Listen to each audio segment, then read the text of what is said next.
Good evening दोस्तों। आज मैं आप सभी को एक बहुत ही महत्वपूर्ण और शक्तिशाली तकनीक के बारे में बताने जा रहा हूं दोस्तों। स्वागत है आपका हमारे चैनल दिव्यांग PB09 पर। तो आज जिस टॉपिक पर हम बात करने जा रहे हैं वो है सेल्फ टॉक, जिसका क्या नाम है सेल्फ टॉक। यह एक बहुत ही सरल आदत है जो हमारी अंग्रेजी बोलने की क्षमता को और आत्मविश्वास और सोचने की शक्ति को सुधार सकती है। सबसे पहले समझते हैं कि सेल्फ टॉक क्या होता है। सेल्फ टॉक का मतलब है अपने आप से बात करना।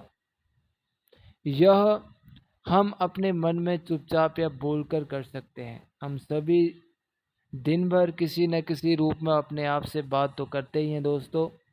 हम अपने काम, अपनी समस्याओं और अपने विचारों के बारे में सोचते हैं। इसी अंदरूनी बातचीत को सेल्फ टॉक कहा जाता है दोस्तों। सेल्फ टॉक दो प्रकार का होता है दोस्तों। पॉजिटिव सेल्फ टॉक यानी कि सकारात्मक, और नेगेटिव सेल्फ टॉक यानी कि नकारात्मक। पॉजिटिव सेल्फ टॉक हमें आगे बढ़ने की प्रेरणा देता है। जैसे हम कहते हैं मैं ये कर सकता हूँ, तो ये क्या है? पॉजिटिव सेल्फ टॉक है दोस्तों।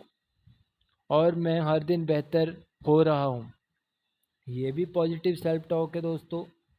या मैं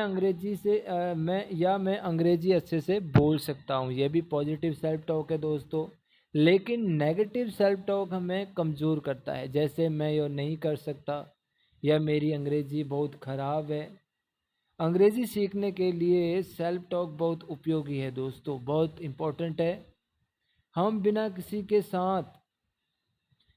साथ के भी अंग्रेजी को सीख सकते हैं दोस्तों, उसका अभ्यास कर सकते हैं। उदाहरण के लिए सुबह उठते ही हम कह सकते हैं good morning, today is going to be a great day, या I am brushing my teeth, या हम कह सकते हैं आई एम हैविंग ब्रेकफास्ट, या हम कह सकते हैं I am going to school, या हम कह सकते हैं I am going to work.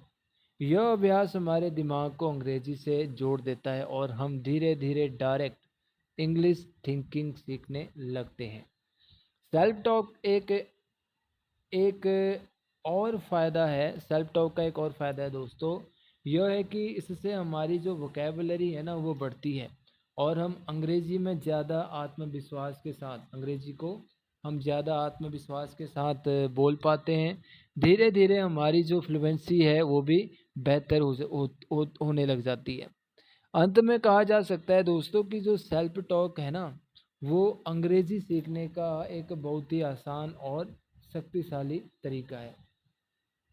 इसके लिए किसी टीचर, क्लासरूम या विशेष समाधान की आवश्यकता नहीं है दोस्तों। केवल प्रतिदिन कुछ मिनटों का अभ्यास ही हमें बेहतर अंग्रेजी बोलना और सोचना सिखा सकता है।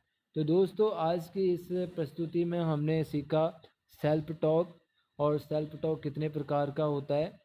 तो सेल्फ टॉक के बारे में हमने बताया, और बहुत महत्वपूर्ण बात है ये। हमने जाना है कि सेल्फ टॉक का अर्थ और क्या है। अपने आप से बात करना होता है इसका अर्थ। हमने यह भी सीखा कि सेल्फ टॉक कितने प्रकार का होता है। तो दोस्तों, दो प्रकार का होता है, मैंने आपको बताया था, पॉजिटिव सेल्फ टॉक और नेगेटिव सेल्फ टॉक। तो पॉजिटिव सेल्फ टॉक हमें आत्मविश्वास देता है, और जबकि जो नेगेटिव सेल्फ टॉक है वो हमें पीछे खींचता है, नकारात्मक चीज़ को। हमने यह भी समझा कि सेल्फ टॉक की मदद से हम बिना किसी साथी के भी अंग्रेजी का अभ्यास कर सकते हैं। यह हमें डायरेक्ट इंग्लिश थिंकिंग सिखाता है, हमारी वोकेबलरी बढ़ाता है, हमारी फ्लुएंसी को बेहतर बनाता है, और अंग्रेजी बोलने का कॉन्फिडेंस हमें सिखाता है। तो दोस्तों, आपने देखा, थिंकिंग सिखाता है, हमारी वोकेबलरी को बढ़ाता है, हमारी फ्लुएंसी को बेहतर बनाता है, और अंग्रेजी बोलने का कॉन्फिडेंस भी बढ़ाता है। आज हमने यह भी सीखा कि रोज़मर्रा के छोटे छोटे कामों के बारे में अंग्रेजी में सोचकर और बोलकर हम अपनी इंग्लिश स्पीकिंग स्किल को काफ़ी बेहतर बना सकते हैं। सेल्फ टॉक एक ऐसी आदत है जो हमें हर दिन थोड़ा थोड़ा बेहतर बनाती है। याद रखिए, अंग्रेजी सीखने का सबसे बड़ा रहस्य है रोज़ अभ्यास करना, गलतियों से ना डरना, और अपने आप पर विश्वास रखना। Thank you everyone for your valuable time and attention. I hope this presentation helped you understand the importance of self-talk in learning English. If you like this presentation, please like, share, and subscribe to our channel for more useful English learning videos and presentations. Keep learning, keep practicing, keep speaking, and keep growing. Thank you so much. Good evening दोस्तों, आज मैं आप सभी को एक बहुत ही महत्वपूर्ण और शक्तिशाली तकनीक के बारे में बताने जा रहा हूं दोस्तों।